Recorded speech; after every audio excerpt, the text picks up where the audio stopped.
Hello दोस्तों। Exam में कुछ भी ना आए तो क्या करें। हाँ दोस्तों, ऐसा बहुत बार होता है कि एग्ज़ाम में जब भी हम बैठते हैं तो हमें कुछ भी समझ नहीं आता। तो उस सिचुएशन में हम क्या करें, ये बहुत इम्पॉर्टेंट है। और ऐसा बहुत सारे बच्चों के साथ होता है और ऐसा मेरे साथ भी हुआ है। आप लोगों के साथ भी कभी हुआ होगा और हो सकता है आगे भी ऐसा आपके साथ हो।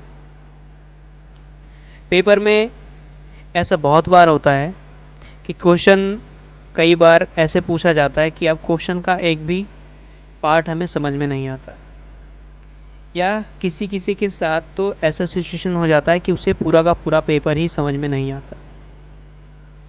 तो आप उस सिचुएशन में कैसे काम करेंगे, किस तरह से आप क्वेश्चन को अटेम्प्ट करेंगे और पेपर को कंप्लीट करेंगे, आज हम इस वीडियो में यही बात करने वाले हैं। देखिए, अब तो आपके सामने पेपर है और आप बचकर निकल नहीं सकते। पेपर तो आपको करना ही होगा। पेपर में कुछ भी लिखें, जो भी समझ में आ रहा है वो भी लिखें, जो नहीं समझ में आ रहा है लिखना तो पड़ेगा ही पड़ेगा। तो ऐसे सिचुएशन में अगर आप खाली कॉपी देकर आते हैं तो ये 100% श्योरिटी के साथ मैं कह सकता हूँ आप फेल ही होंगे। तो इस सिचुएशन में करना क्या है, आइए मैं आपको बताता हूँ। देखिए, क्या होता है कि 3 टाइप के बच्चे होते हैं। पहला कि एक बच्चा होगा जो क्वेश्चन को पढ़ेगा और क्वेश्चन में जो जो उसे आता होगा उसे टिक कर लेगा और सबसे पहले उसे सॉल्व करेगा। दूसरा दूसरा टाइप का जो बच्चा है वो पहले देखेगा कौन सा क्वेश्चन सबसे इजी है, कौन सा वो कर सकता है, पहले वो उसे करेगा। और तीसरा बच्चा, उसको क्या होगा, वो पेपर धीरे धीरे पढ़ेगा और एक एक क्वेश्चन को बार बार पढ़ेगा, लेकिन पढ़ने के बाद भी उसे कुछ समझ में नहीं आएगा। तो उस सिचुएशन में क्या करें। देखिए, मैं ये नहीं कह रहा हूँ कि आपको पेपर में कुछ भी समझ में नहीं आएगा। मैं इसके लिए कह रहा हूँ कि पेपर में अगर कोई आपको इस तरह से क्वेश्चन आ जाए कि आपको कई बार पढ़ने के बाद भी वो समझ में ना आए, तो आप उस क्वेश्चन का क्या करेंगे, आज के इस वीडियो में हम यही जानेंगे। तो देखिए दोस्तों, इस सिचुएशन में सिर्फ आपका दिमाग, आपका कॉन्फिडेंस और आपका धैर्य है वहाँ पे काम आएगा। और आपका अपनी जो स्किल है, आपके अपने पास जो भी स्किल है उसका यूज़ करके आप पेपर को करेंगे। अब उस पेपर को करेंगे क्या, क्या क्या लिखना है, हम उसमें आज जान लेते हैं। दोस्तों, कुछ बच्चे ऐसे होते हैं जो कि पेपर देखेंगे, ठीक है, पेपर को पढ़ते हैं और उनमें से कुछ समझ में नहीं आता और इस सिचुएशन में वो घबरा जाते हैं। घबरा ये जाते हैं क्योंकि वो सोचने लगते हैं कि मुझे तो पेपर में कुछ भी नहीं आ रहा है, एक भी क्वेश्चन समझ में नहीं आ रहा है, अभी मैं क्या करूँगा, मैं कुछ लिख नहीं पाऊँगा और फिर मैं फेल हो जाऊँगा। दोस्तों, आप ये टेंशन लेना, ये घबराना, इस सभी से कोई भी फ़ायदा होने वाला नहीं है, क्योंकि अभी आपके पास पेपर आ गया है। आपको 2 से 3 घंटे आपको पेपर में बैठना है, या कहें कि 2 से 3 घंटे आपको एग्ज़ाम हॉल में बैठना ही बैठना है। चाहे आप कुछ सोचें, चाहे आप कुछ लिखो या ना लिखो, लेकिन आपको 2 से 3 घंटे एग्ज़ाम हॉल में देना ही देना है। तो दोस्तों, ऐसी सिचुएशन के लिए क्या करें, सबसे इम्पोर्टेंट चीज़ ये है, सबसे पहले तो ये टेंशन लेना छोड़ें, ये घबराना छोड़ें कि अब मैं फ़ेल हो जाऊंगा, अब मैं क्या करूं। क्योंकि जब आप इतनी सारी चीज़ें सोचेंगे, टेंशन लेंगे, तो आप उस बीच में कुछ भी नहीं लिख पाएंगे। उसकी जगह क्या करना है मैं आपको बताता हूँ। देखिए दोस्तों, ऐसा नहीं है कि एग्ज़ाम के बीच में उठकर आप चले जाओ, ठीक है। आप एग्ज़ाम छोड़ भी नहीं सकते और आपको एग्ज़ाम में कॉपी को खाली छोड़कर आना भी नहीं, ठीक है। तो मैं आपको बता रहा हूँ कि आपको इस सिचुएशन में करना क्या है। सबसे पहले एक एग्जांपल के थ्रू समझिए कि क्या होता है। मान लीजिए कि आपके सामने क्वेश्चन आया और क्वेश्चन क्या है कि किसी भी एक बिंदु पर आपको प्रकाश डालना है। प्रकाश डालने का क्या मतलब है कि किसी भी प्रश्न पर आपको अपने विचार प्रकट करने हैं, यानी आपके मन में क्या विचार आ रहे हैं उसको आपको लिखना है। यानी जो क्वेश्चन हम पढ़ रहे हैं उसके बारे में हम क्या सोच रहे हैं, उस विषय के बारे में हम क्या सोच रहे हैं, हमें उसको लिखना है। तो इस क्वेश्चन को कैसे सॉल्व करेंगे, चलिए जानते हैं। देखिए, सबसे पहले आपको करना क्या है। मान लीजिए क्वेश्चन आया कि 1857 की जो क्रांति हुई थी, उस क्रांति में रानी लक्ष्मीबाई, तात्या टोपे व अन्य क्रांतिकारियों का क्या योगदान रहा। तो इस क्वेश्चन को आप किस तरह से करेंगे। सबसे पहले आपके दिमाग में आएगा कि ये जो क्रांति थी कब हुई थी, कैसे हुई, क्या क्या घटनाएं घटी उसमें, किन किन लोगों ने क्या क्या काम किया। आप इसी क्वेश्चन को अपने साइंस, मैथ या किसी भी सब्जेक्ट से आप रिलेट कर सकते हैं कि कोई भी क्वेश्चन आता है आपको किस तरह से एक्सप्लेन करना है। देखिए, सबसे पहले आपको इसमें काम क्या करना है, आपको विजुलाइजेशन करना है।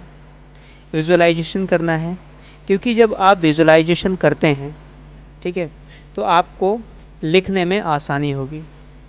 आप जो विजुलाइजेशन करते हैं, जो सोचते हैं, जो दिमाग में आपको आता है, जो भी आपके मन में उसको, उस पॉइंट को सोचकर आ रहा है, आपको वही लिखना होता है। तो सबसे पहले क्या करना होता है, आपको विजुलाइजेशन टेक्निक का यूज़ करना होता है, जो कि बहुत ही आसान है। ये पहला काम होता है। दूसरा काम होता है कि आप जो आपने विजुलाइज किया है, जो आपने सोचा है, तो उसको आप, ठीक है, एक सीक्वेंस वाइज लिखें। क्या करना है, एक सीक्वेंस वाइज लिखना है। उसमें कुछ भी इस तरह से नहीं कि आपने उसको कहीं से भी जोड़कर किसी भी बीच में ऐसे लिख दिया है, आपको खुद ही समझ नहीं आ रहा है। सबसे पहले तो आप एक सीक्वेंस वाइज लिखें।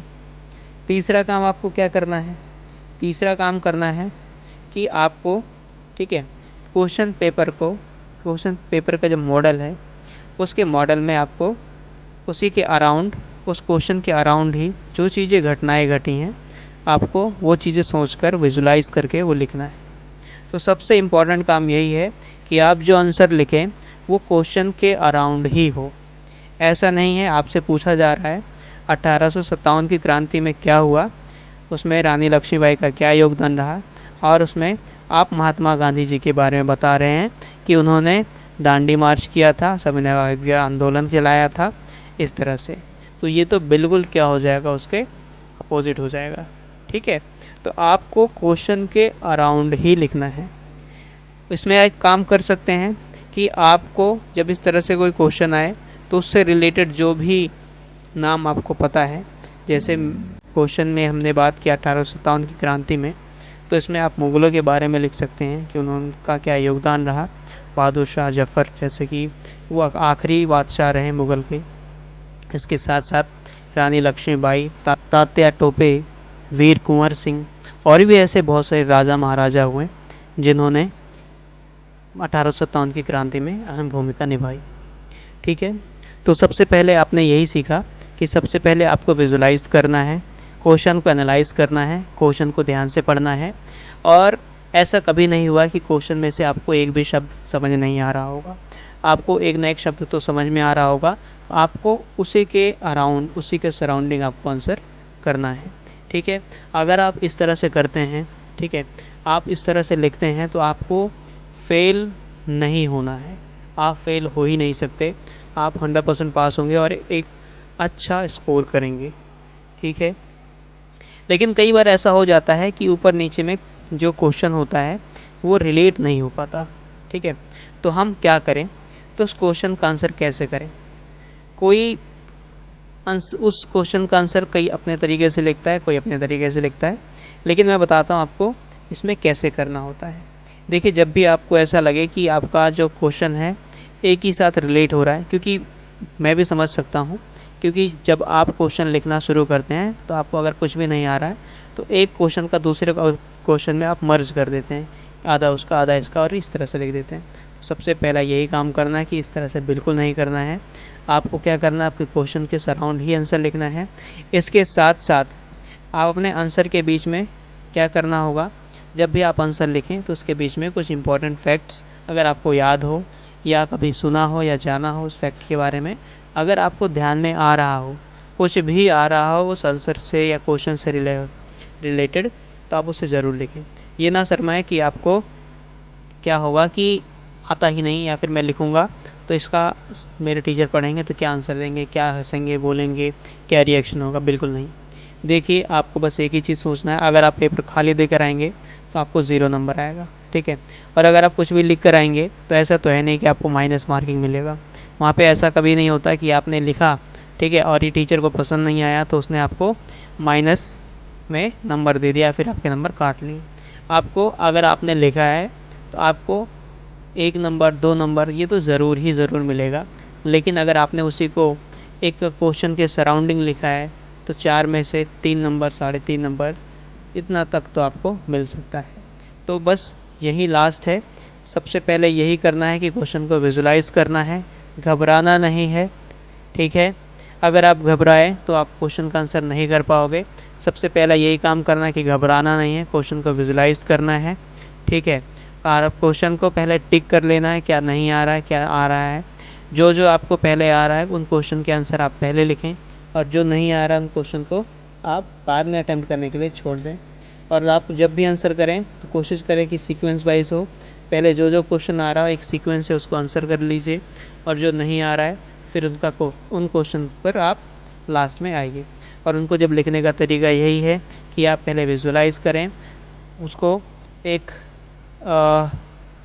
क्या सिस्टमेटिक तरीके से लिखें, ठीक है। ऐसा नहीं है कि आप मिक्स करके एक हलवा बना दिया उसे आपने, ऐसा ना हो। सिस्टमेटिक तरीके से लिखें, प्रॉपर गैप रखें, ठीक है। और अपनी राइटिंग को भी थोड़ा नीट एंड क्लीन रखें, क्योंकि लास्ट में आते आते जो हमारी राइटिंग होती है हिंदी से उर्दू पहुंच जाती है, ये हमें खुद पता ही नहीं चलता। तो बेसिकली ये इस मेन बातें थी। घबराना नहीं है, विजुलाइज़ करके लिखना है। किसी भी आंसर का, किसी भी क्वेश्चन का, कोई भी आपको टॉपिक अगर समझ में नहीं आ रहा है कि ये लिखूँ ना लिखूँ, तो घबराओ ना, आप लिख दो, क्योंकि उसमें आपको नेगेटिव मार्किंग नहीं मिलेगा। जो भी होगा आपको पॉजिटिव ही होगा। और अगर इस तरह से आप आंसर लिखते हैं आपको अच्छे नंबर ज़रूर आएंगे। यहाँ तक बने रहने के लिए थैंक यू सो मच। आप सभी को एग्ज़ाम के लिए बहुत बहुत शुभकामनाएं। आप सभी का एग्ज़ाम अच्छा जाएगा। खाली छोड़कर नहीं आना है, जो भी आपको समझ में आ रहा है वो ज़रूर लिखना है। अगर वीडियो आपको पसंद आई हो, ठीक है, तो आप इसे लाइक करें, चैनल को सब्सक्राइब कर लीजिए, ताकि मैं आपके लिए और भी इसी तरह से मोटिवेशन वीडियोस ला सकूं, ठीक है। तो थैंक यू सो मच यहाँ तक बने रहने के लिए। All the best.